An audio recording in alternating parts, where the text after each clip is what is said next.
Hi, so I wanted to offer a video on compassionate boundaries because we often get confused around boundaries and feeling like when we're choosing ourselves, we're not choosing other people, or we're being selfish and we're not considering other people. So I just want to go through the 4 steps that I feel help me set compassionate boundaries and to be compassionate with myself, but also to other people. So, the first step to setting compassionate boundaries is to really honor your no. And that is very multifaceted and multi-layered. It involves paying attention to your body. It involves paying attention to what your values are, to being radically honest with yourself. And that's something that we delve into on the course of the Sovereign Boundaries course, the Own Your No. But whatever your no happens to be, you want to offer it. What are you not up for? What are you not willing to do? It may be something as simple as like, oh, I need to drive home early tonight, so I have to do such and such. And so you state that these are my parameters. So that's part of your no. That's a limitation that you have. So you state that clearly, right? And unambiguously. We often sort of sidestep and we often sort of make it more circuitous than it needs to be because, again, we're afraid of having people judge us or say that we're selfish, et cetera, et cetera. So you state your no. That's the first step. The second step is honors the relationship. With some people, you won't need the second step, but the second step is offering how you feel, your why you're setting this boundary, what is arising for you, what's coming up for you. Again, if the person that you're speaking to is not someone that you are really connected to, the second step will not be necessary.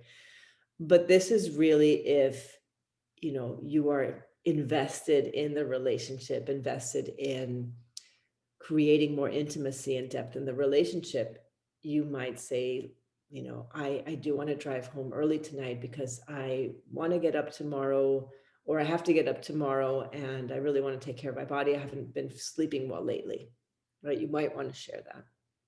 So that's a way of letting the person in on what your reasons are for having this boundary or limitation that ultimately takes care of the relationship.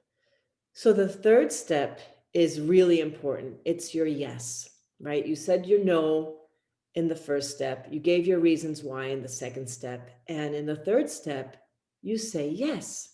And the way you do that is, sometimes boundaries close a door, they close opportunities. And in the third step, you open another door. So if your no is, I need to go home early tonight, and in the second step, you give your reasons why. In the third step, you say, I have to go home early, but what if we hang out again this coming Saturday? I don't have anything going on that day, right? So you're taking care of the relationship. You're inviting connection. You're inviting connection. Um, and in the fourth step is, unfortunately, there are some people in our lives that are not working on their boundaries, don't have boundaries, are not interested in, are somehow invested in transgressing other people's boundaries, whether unconsciously or consciously. And so the fourth step is really the consequences of if you continue doing such and such, then I will limit my contact with you, or I will stop calling, or I won't come over anymore. Or if you continue to talk about, Trump or such and such, or about my body, or about my weight, or about my appearance, or whatever it happens to be, I will stop having you over for dinner, or our phone conversations will be 5 minutes long. And this is something that I have done over and over again. And yes, there are people who judge me for having boundaries. And I'm okay with that because it really feels good to me. It feels right to me. And I get to choose what's right for me, and you get to choose what's right for you. And I always tell people, like, boundaries are information, right? So let's say, for example, you're in a relationship and there is some sort of impasse that happens. And so I say, I don't feel right doing such and such, right? I don't feel right. What example could I use? I'm not sure. Maybe it's happens to be something around a mother-in-law, right? I don't feel comfortable having our mother or your mother-in-law visit. I feel like she's invasive or she doesn't have any boundaries, and so I need her to, like, not stay in the house. Yes, she can come to visit, right? That's the yes. And the no is, I don't want her to be in the house with us all. And so that's information for my partner to take in.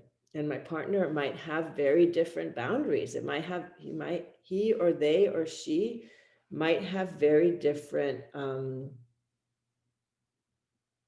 ways of seeing or definitions. And so then that becomes part of the negotiation, right? And maybe there's some flexibility, but it's not about rolling yourself over or feeling guilty or capitulating to, oh, what your partner says.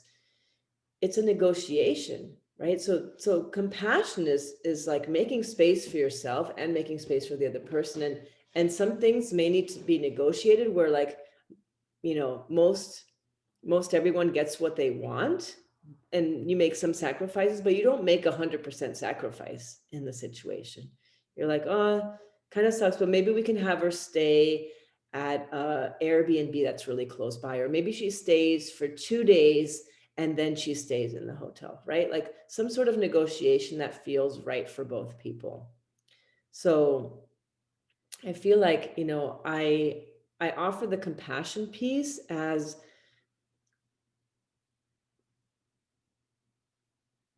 we often talk so much about feeling compassion for other people, and we don't give ourselves the same space.